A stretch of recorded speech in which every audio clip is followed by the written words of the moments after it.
Today it's up to about 18,000 people. So that's grown a little bit. The mountain that's in front of us with the big M on it, that's Mount Zion. And the M up there stands for the Colorado School of Mines. They're the local engineering college in town, and a lot of their students like to come try our free beer. Shocker, I know. You actually, 4 times a week. you actually can drive up to the top of Mount Zion. If you continue driving on 19th Street, it turns into Lariat Loop Trail, and that takes you to the top of Lookout Mountain, where you can actually visit Buffalo Bill's grave. If you guys are looking for a bite to eat here in Golden, we do recommend a lot of places here. We'll even get you guys golden tickets when you come back to the parking lot. They get you a discount at participating locations here in town. A lot of the places that we recommend are going to be over on Washington Avenue, which is about a block west of our parking lot, and it's where we'll be heading in just a bit. How many of these you do a day? A lot. So you really had to go there. You had to go there, right? Enthusiasm starts to wear off. Yeah, and my microphone didn't work this morning, so my throat's like going. Oh! So if my voice starts cracking, that's why. So a lot of the places are over in Washington, and Washington's the main stretch that runs through town. They've got a whole bunch of neat little restaurants and shops and artwork all over. You'll see murals on the walls and statues on the corners. It's an absolutely gorgeous part of town, and if you're looking for something to do after the tour, I highly recommend going over to Washington Avenue.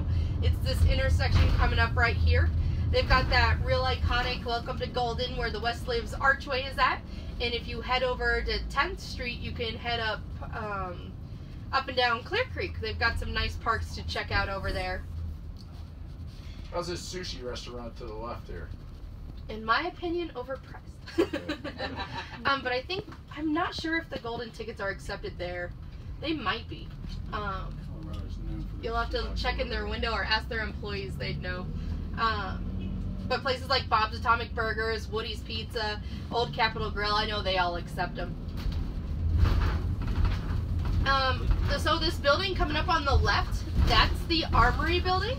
They're believed to be the largest cobblestone building in the U.S. Those walls are 3 feet thick, and it took about 3,300 wagon loads of cobblestone just to build it. And all of that cobblestone got hauled up from Clear Creek here in Golden. Then the white building that's up ahead of us, that's the Astor House, and that's where legislators used to stay back when Golden was the territorial capital. The Astor House was actually the very first stone hotel to be built west of the Mississippi. And then there's going to be a red brick building coming up on our left. So right here on our left, that's the old Capitol building. It's no longer the Capitol today. Denver did beat us out to that one, but they did renovate it and turn it into a restaurant. So now it's the Old Capitol Grill, and it's just one of the restaurants we recommend to check out after the tour, especially because they've got Coors products. So if you look on the corner here on the left, there's a statue, and that statue is actually of our founder, Adolf Coors. He was born back in 1847. He was born in Barmen, Prussia, which today is part of Germany, and it's actually what the Barmen Pilsner is named after. If you've ever heard of that, I think they only sell that fairly locally, and I think the Old Capitol Grill serves it, but it's a Pilsner that takes about 7 minutes to pour. So it's an interesting beer. That'll stay with you. Yeah. It's more, they just want the head on it to be kind of like, it's kind of whipped creamy instead of just like normal beer head. But so he came to the United States when he turned 21 years old, and he took the Transcontinental Railroad out here to Colorado, where he used the money he'd been saving up to buy his way into a bottling business. Just within a year of working there, he actually became the sole owner of the place. So he really knew what he was doing, but he knew he wanted to be running his own brewery. So he'd spend his one day off a week searching the foothills of Denver and trying to find the best place.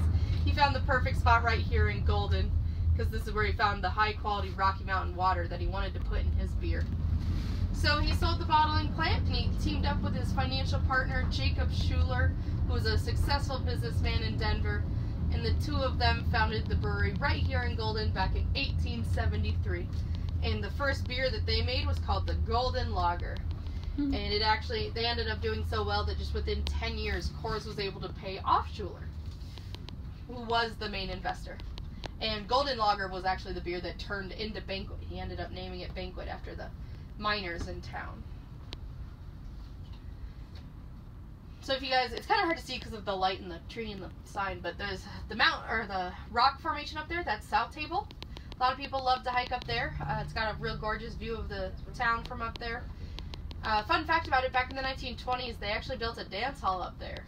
But the reason you don't see it is because it burnt down in 1929 and they never rebuilt it.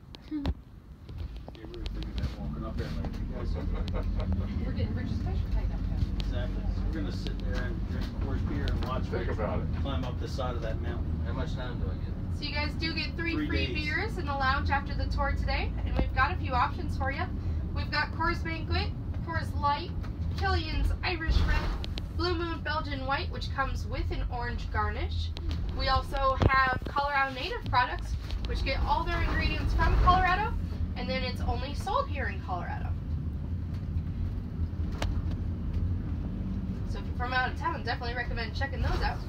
I think we have the Amber Lager and the Golden Lager of the Colorado Native products. They made it though. I thought it was Sean. Native dropping off. Well, Blue Moon is what she was saying. Oh, is it? Then coming up on the right behind these trees are the cooling ponds. The water in the cooling ponds is all just industrial water that's used to cool off machinery and equipment that's operating inside. We actually don't put any of that water you see there in the beer we make, because that's not our high quality Rocky Mountain water. Plus that's where we keep all our frogs, where we get all our hops from. Don't worry, you get free beer for putting up with that. You guys will go towards that big old copper kettle. The main entrance is just to the right of it. Once you're inside, they'll take a quick souvenir photo. And if you have your photo ID ready and your bus ticket ready, they'll get you guys checked in for the tour today. You guys enjoy. Thanks, dear.